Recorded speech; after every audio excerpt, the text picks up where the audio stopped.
I'm now moving on to take leaders' questions under Standing Order 36. Carthy. Taoiseach, at this stage we are running out of words to describe the impact of the cost of living crisis on ordinary workers and families. Households simply can't keep up. They are struggling to make it to the end of the week. They are seeing their hard-earned money go faster than it came in. While people watch every cent they spend as they do everything they can to provide for their children, they also hear that the wealth of Ireland's 9 billionaires rose by €16 billion since the start of the pandemic. So this cost of living crisis is happening at a time when inequality and the lack of fairness in Ireland is writ large. It's up in lights for all to see. People are working long, hard hours, but they cannot afford to pay utility bills, put a roof over their head, put fuel in the car and put food on the table. Taoiseach, it's an understatement to say that the packages your government have introduced today don't go far enough. They didn't make a dent in the astronomical living costs that people face. Your €200 energy credit was overtaken before it was delivered. Your excise measure to deal with the soaring costs at the pumps was wiped out virtually overnight. And incredibly, you still have not done anything to reduce the cost of home heating oil. In fact, at the beginning of this month, you did the exact opposite, hiking the cost even further. And what has been the result of the government's slow and sluggish response? Well, the impact is felt sharply right across the board. The price of groceries is now soaring, as farmers warned us they would. Increases in essentials like milk, bread, butter have hit people hard, and more families are depending on food banks and charities like St Vincent de Paul. And all the indicators point to further dramatic rises in food prices. And guess what? Fuel prices are now back to the level they were at before the government introduced a measure that you were told wasn't enough. In some places, in fact, the price at the fuel pumps is even higher today than it was then. It's Groundhog Day for those who are paying huge sums to fill the tank to get to work or get the kids to school. We've all heard the stories from people like nurses, teachers and many others who simply cannot afford to run their cars anymore. These are people who live in communities where there is virtually no public transport options. The car is the only option. For too long, the government has skirted around the edges of this crisis. Taoiseach, we know that international factors are at play. We accept that reality, and I accept the government can't do everything. But the truth is, you can and should do a lot more. People struggling to make ends meet today don't want to hear what government did 3 months ago. They certainly don't want to be told that they have to wait till the budget in October. That is for the birds. There are options. Sinn Féin has presented a comprehensive package of measures that would make a real difference. We called for a mini-budget, but the government has sat on its hands. So my question to you today, Taoiseach, is what is your plan for now, for May the 26th, 2022, knowing the reality of so many workers and families who are struggling to make ends meet, who do not know how they will reach the end of the month.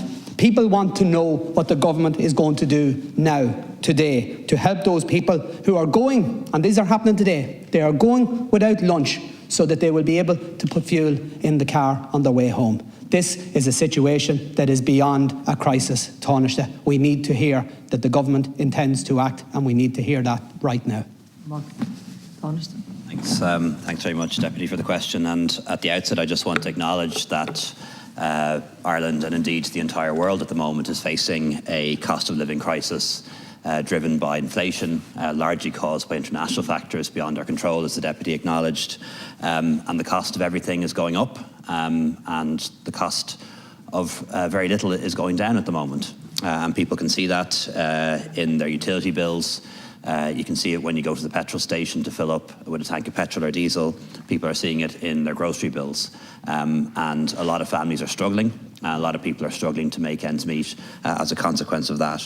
As I think as the Deputy acknowledged, this is not driven by government policies. This is driven largely by international factors, the rising cost of energy and also the war in Ukraine. The zero COVID policy still being pursued by China as well is not helping. And I think, as Sinn Féin has acknowledged on many occasions, no government is in a position to fully compensate people for the fact that the cost of living has risen by so much. But we are here to help, and you're right to call on us to help and to help some more. And so far, the government has provided €2.4 billion to homes, to households, to families, to help them with the rising cost of living. A usual budget package is 1 billion, maybe 2 billion. We've already introduced measures totaling 2.4 billion this year so far. So far from being a mini budget, we've done since January more than you would do in the average budget, 2.4 billion euros in spending to help people with the very high cost of living. So, for example, there was a pension increase, social welfare increase in January, an increase in the minimum wage, and also reductions in income tax, which were not supported by your party, it's worth saying. People are seeing 200 euros being taken off their electricity bills at the moment. Public transport costs have been reduced, and that seems to be very successful given the increase in numbers of people using the bus and the train. VAT has been cut to the extent that we could. We've done it within European law on electricity and gas. And we've also reduced excise on petrol and diesel. And there have been targeted actions as well in relation to the fuel allowance, for example, particularly helping those families who suffer the most from high energy costs. And we are, of course, exploring other measures. You'll be aware there's legislation before the House at the moment to eliminate hospital charges for children, and we'd like to go further again and eliminate hospital charges for adults as well.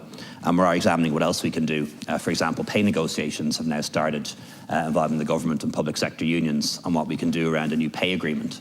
And while we're a while away from an agreement, I think it's fair to say that we will come to an agreement at some point, and that will mean increases in wages and salaries for public servants to help them with the cost of living. And that's happening in the private sector as well. Certainly employers that can afford pay increases are doing so. And we're also examining what we can do in the area of childcare. Childcare is very expensive in Ireland relative to other European countries. Often families facing high childcare costs are the same families that are trying to pay the rent, trying to save for a home, young families in particular, working on solutions over the next couple of months that might help them with the cost of childcare. That's something government can do as well. And also, Minister Harris is working on some proposals around the cost of education. Very expensive for middle-income families to put 1 or 2 kids through college, and looking at solutions in those areas as well. So, in summary, as you've acknowledged, inflation is being driven largely by international factors. No government anywhere in the world can fully compensate people for that. And what we've done so far, 2 billion so far, is more than a mini budget. It's the kind of thing you do in 2 budgets. And that's what we've done since January. And of course, we're open to take more action if we can.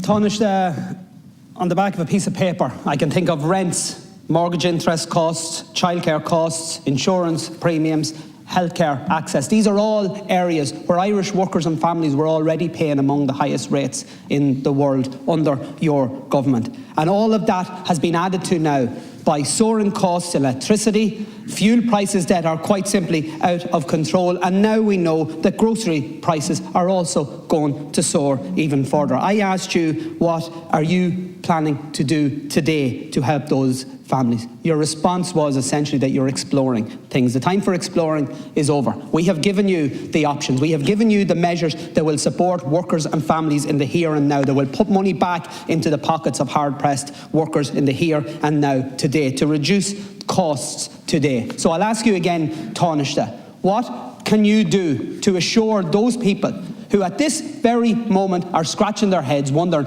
which choice to make? Do they put fuel in the car and miss work?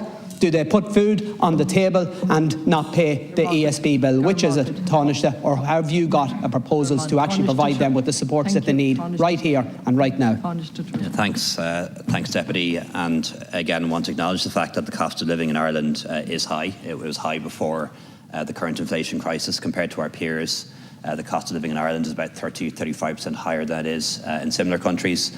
Our wages and salaries are also about 30 or 35% higher than in similar countries, so it is important to bear in mind that factor as well. And while you have given us options and ideas as to how we can further assist people with the cost of living, you haven't said how we should pay for them, and you haven't said how we should operationalise them. And in many ways, that's the difference between government and opposition. In opposition, it's very easy. You can throw out solutions that are popular. You don't necessarily have to demonstrate how they're operationalised, how they're paid for. And one thing we really want to avoid as a government is getting into a situation whereby we're using borrowed money. And bear in mind, interest rates for government borrowing are rising too. And we want to avoid a situation whereby we are borrowing money to help people with the cost of living. because that's false help. You then have to come back and take it back off them down the line, and that's something we want to avoid. So anything we have to do, or anything we do, we need to make sure that we do it in a way that is prudent, helping people with the cost of living, but not using their own credit card to pay for it. And that's why we put so much effort in this government in securing investment and securing employment, which drives the growth that we need to pay for things.